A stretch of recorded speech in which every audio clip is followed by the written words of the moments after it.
Hey guys, so here's another video. This is about the journey of what happened to me when I got COVID. Now, I don't know which strand of COVID I got, but either way, it was horrible. So this is my YouTube channel.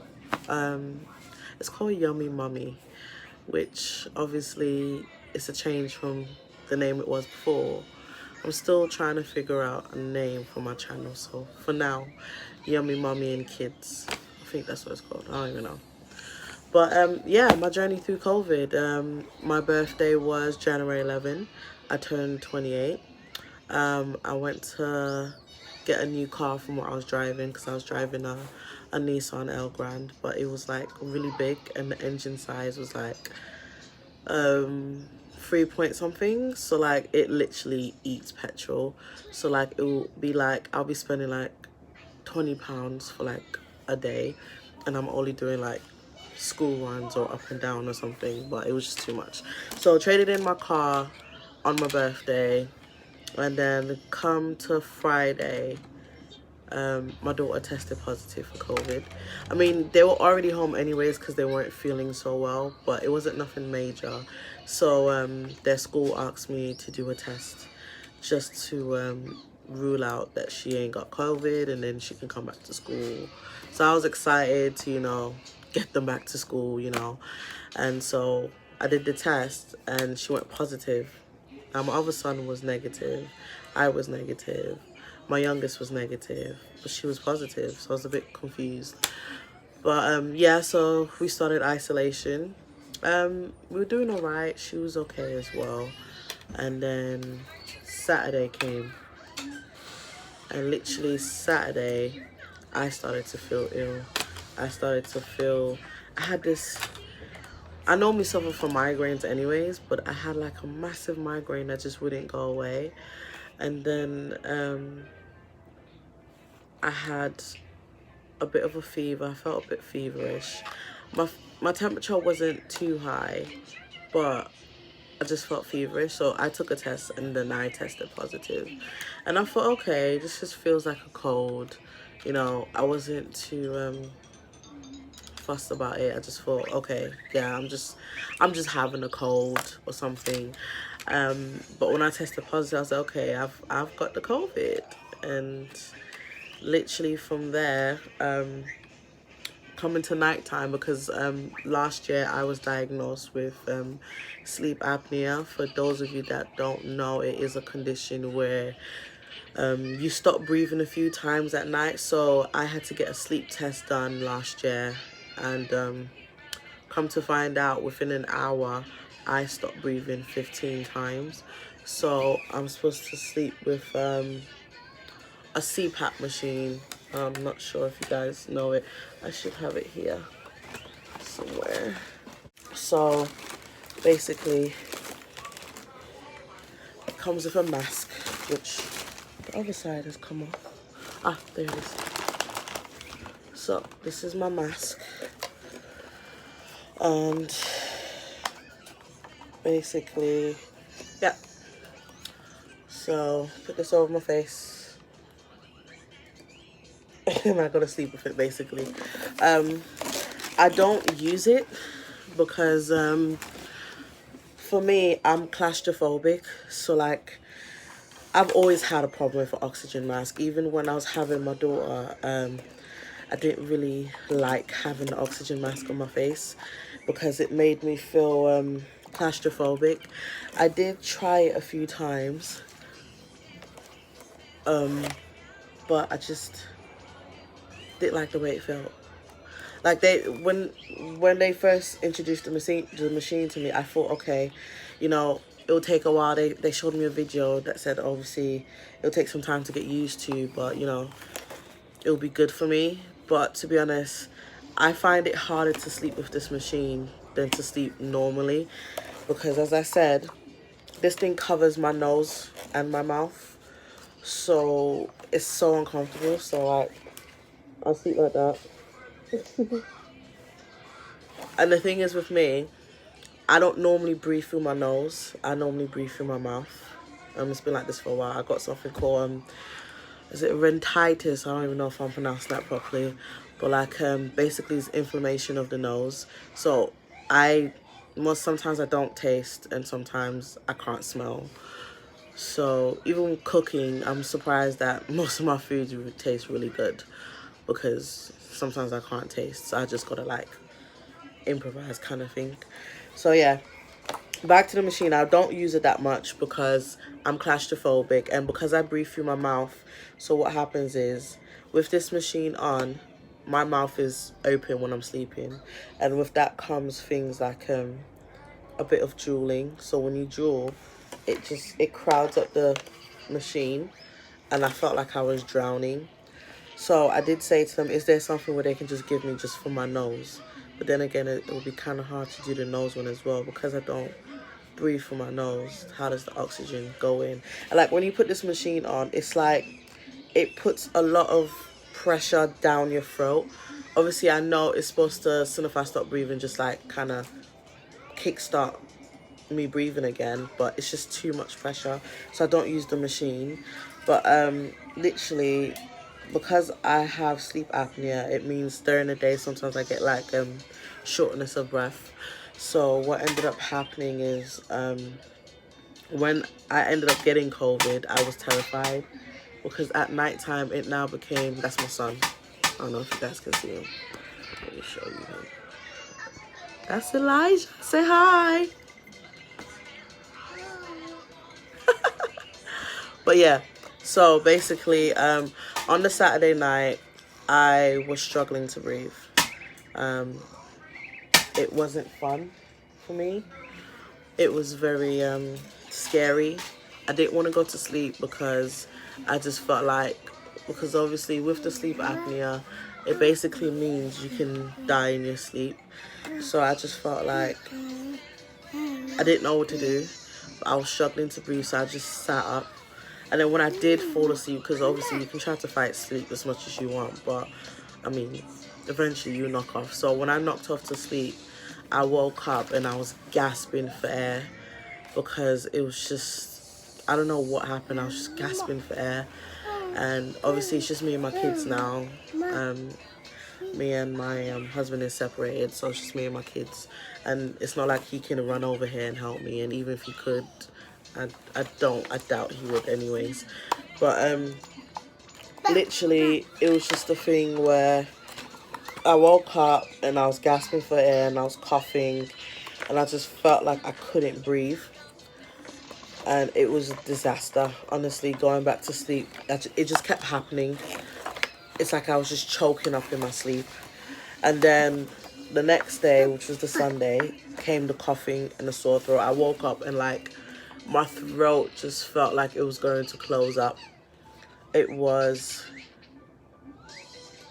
I would say, scary. I didn't know.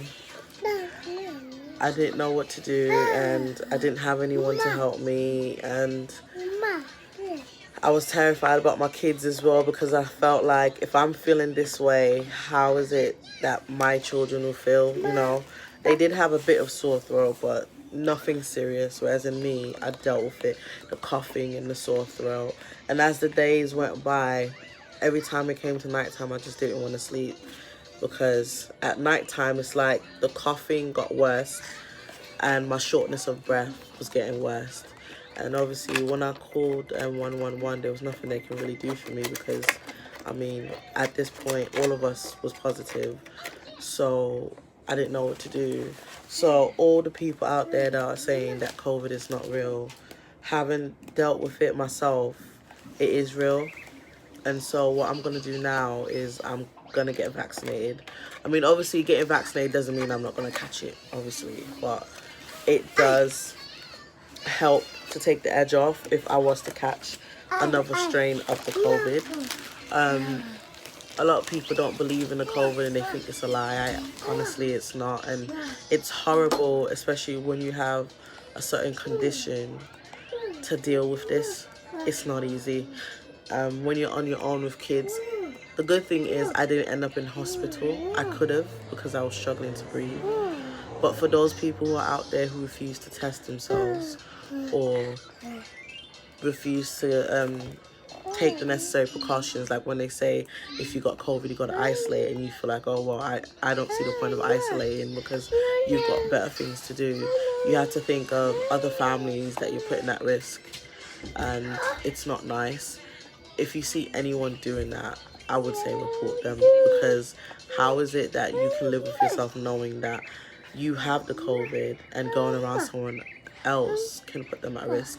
No one knows what conditions they have until something actually happens to bring out that condition, and it can turn out to be fatal. I mean, there are people that get the COVID and they actually end up in hospital, and some people die. I mean, my aunt in America passed away. I mean, she's a strong woman, but she died from COVID.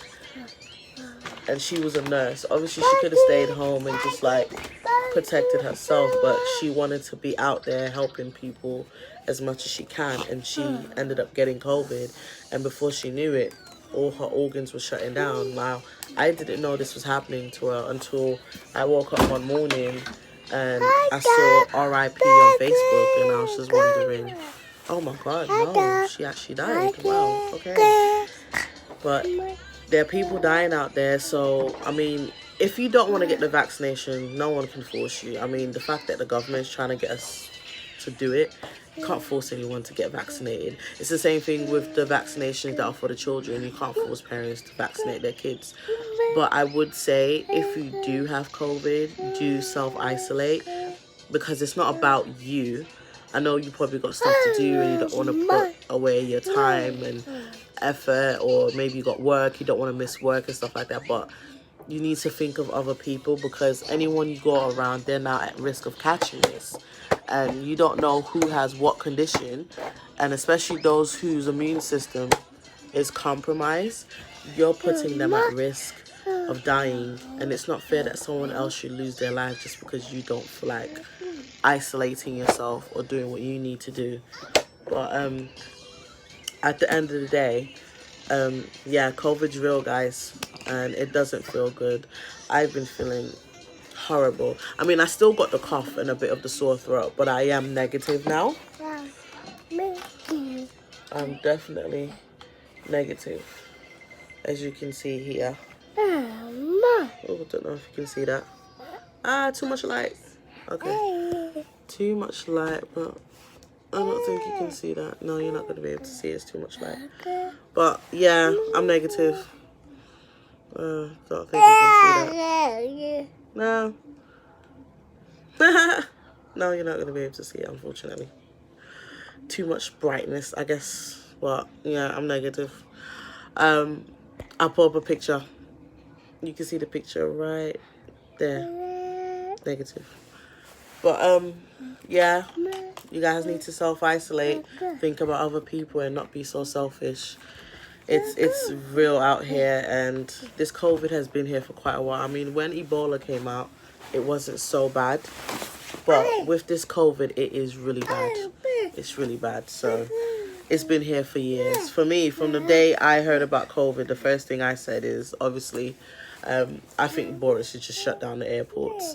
And I think a lot of countries should just shut down their airports and everyone just sit back for 2-3 months until this thing goes away.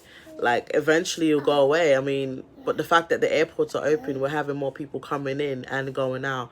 I mean, the virus ain't going anywhere anytime soon. If we want this thing to go, we need to shut down the airport, stop people from coming in and going out, and then just wait until everyone that does have it recovers.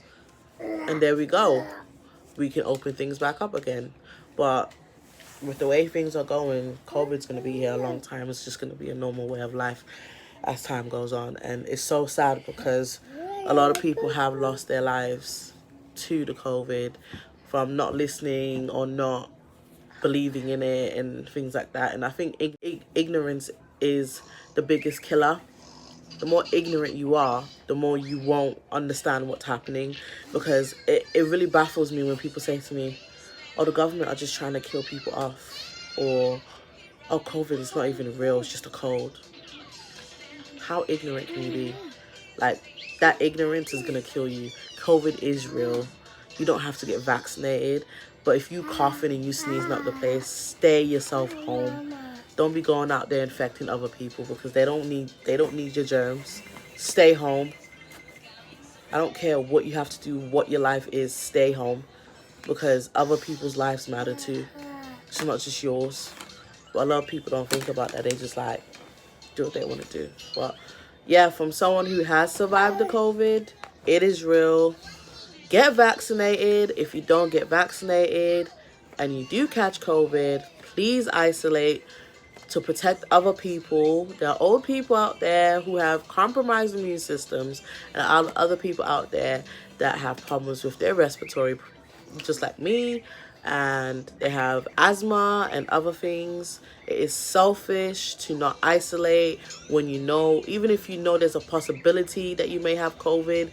Test yourself. Don't just sit there and say, well, I don't think I have it. You don't use the thought. Ignorance is a bad thing. Go and get yourself tested, and if you're positive, stay home until you go negative, so you don't put another family at risk or cause another family to have a funeral. Because I've seen too many people dying, and it's not fair. It's not fair. Like, not everyone needs to go and die because a few people just don't want to listen. Like, we understand that you have your beliefs, and that's fine. Everyone's entitled to their own beliefs or opinions. You're free to practice what you want, but don't put someone else's life at risk because of your own interpretation of things. Get vaccinated, guys. Self-isolate. It's not that hard. It's not going to kill you to stay home until you're feeling better. It's actually a good vacation for you. So yeah, this is my video, and whoever don't like it, you don't have to like it. And personally, I don't really care, but that's just what it is. COVID is real.